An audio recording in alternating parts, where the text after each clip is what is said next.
go back. Let's have you tell us a little bit about yourself, the background of where you're coming from, and kind of, open up a little bit to the experiences that you had as not just a student athlete, but even away from being the athlete part, and why you are a good fit for LHSN as well. Awesome. So, as a few people may know, I know you know, Joe, but I played Division 1 basketball, so that was my main priority, obviously in college, because that's what was paying for my tuition. But my passion is sports broadcasting, and that's what I took a lot of time and a lot of, it took a lot of pressure off of me, off the court, and it just allowed me to dive into my dreams. So I interned within our athletics department at the University of Hartford, where I finished off my career my junior and senior year. Originally, I had committed to the University of Buffalo, but things changed.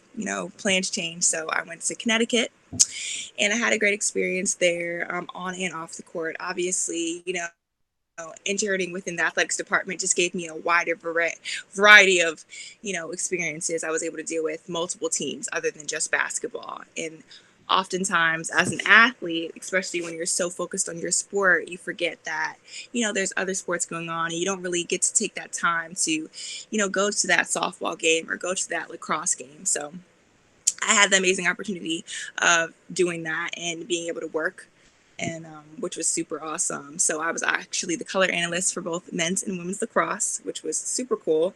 Obviously, well, not obviously, but I've actually never played lacrosse before. So it was great just, learning that field and meeting new people who I probably would have never truly came into contact with if I didn't have the opportunity.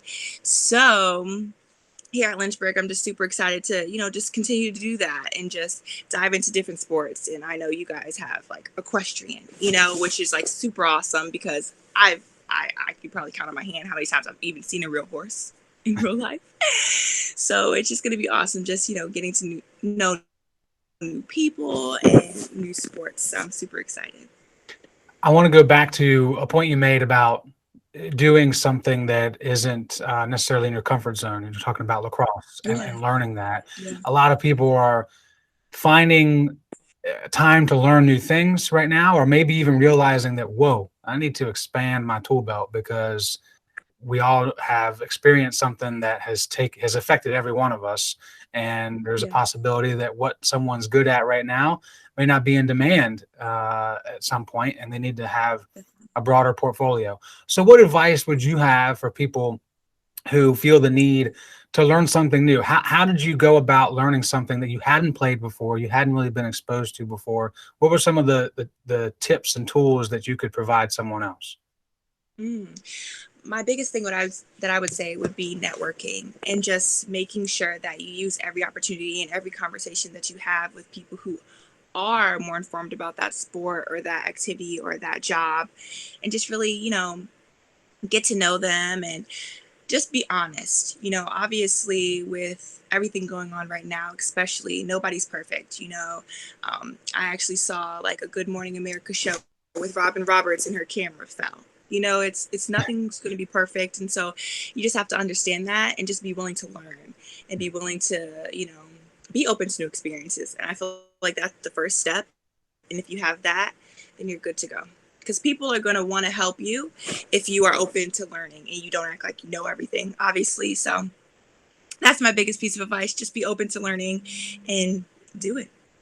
So when it comes to Lynchburg, you obviously had an interest to even apply for the position that was open. Definitely. But Mhm. now, even though you haven't been here yet, Yeah. you're seeing how things are progressing and how things get covered here. Things, from the outside perspective, essentially. But you're also in those athletic staff meetings that we have Yeah. just about every week. So since the first time we had the interview and the confirmation that the job is yours, what about Lynchburg still intrigues you? What about this Mm. particular family that we have get you excited to actually continue the journey and once you do get here? Awesome. That's a great question. I mean, you said the word that I was just about to say, which is family. And I can honestly feel that from, the academic faculty, from class. I was thrust into class, but everyone just kind of, rallied together and made sure that I got into all my classes on time. And I didn't feel like I was doing anything on my own, which I feel like is super important right now, and at Lynchburg, I truly feel that, whether it's me needing a tutor for one of my MBA classes, and calling, scrambling around for one for econ, and then getting a call super fast back, is something that I'm really recognizing that it's just precedent within the whole school, from athletics to everyone, which is super important to me because obviously I came from a smaller school, University of Hartford. I went to University of Buffalo, obviously, which was 40,000 kids. So going from 40,000 to about like 10,000 was very, very interesting to me, from seeing somebody new each day on campus to, seeing familiar faces and just being comfortable is something that I prefer. So I'm super excited to just continue that here at Lynchburg and just join that family because I truly appreciate how open and welcoming everyone has been. Well, before we end our conversation, I do want to just ask a couple quick hitters, Okay. just to see, what your favorite things are, essentially, or if you prefer this over this. So Okay. the first thing I'm interested in is if you do enjoy reading or books at all, are you more of a reader or are you more of a listener? Audiobooks or actual books? Ooh, you know what? I would have to say it's so tough right now because I would read the book, right? But I want to hear it in a different voice, So but I would say read. If I would just prefer read, I feel like it's more reliable. What about, you mentioned obviously you played basketball, you have a love for that, but is there another favorite sport besides basketball for you? Besides basketball, I would have to say track. I did track in high school. I actually did the 4x4 and high jump, so I'd have to say track. I love track, and tennis is cool too, but track is my number 2 for sure.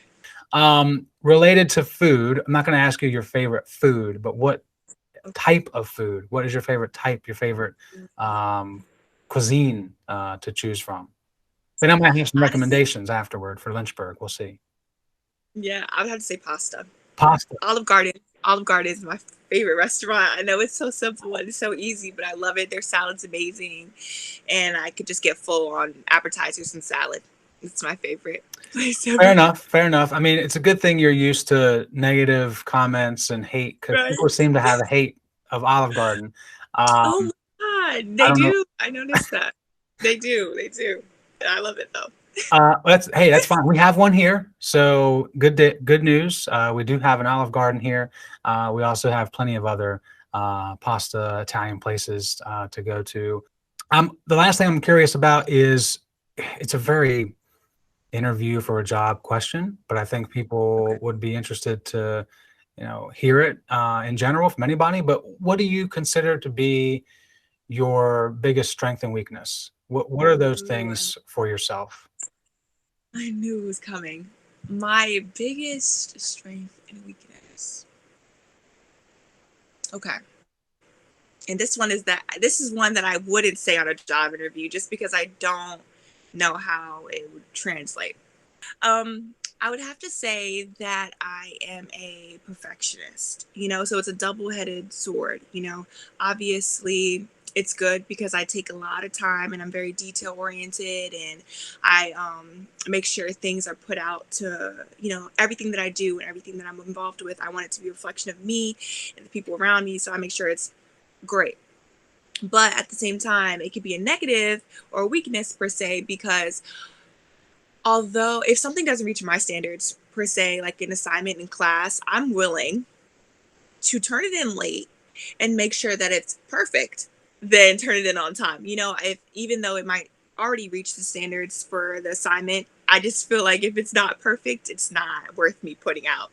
So that's definitely a weakness for me because you have to juggle it, and sometimes you just have to put your pride aside, or you just have to put, can't think too hard. So that's my biggest strength and weakness, all combined in one.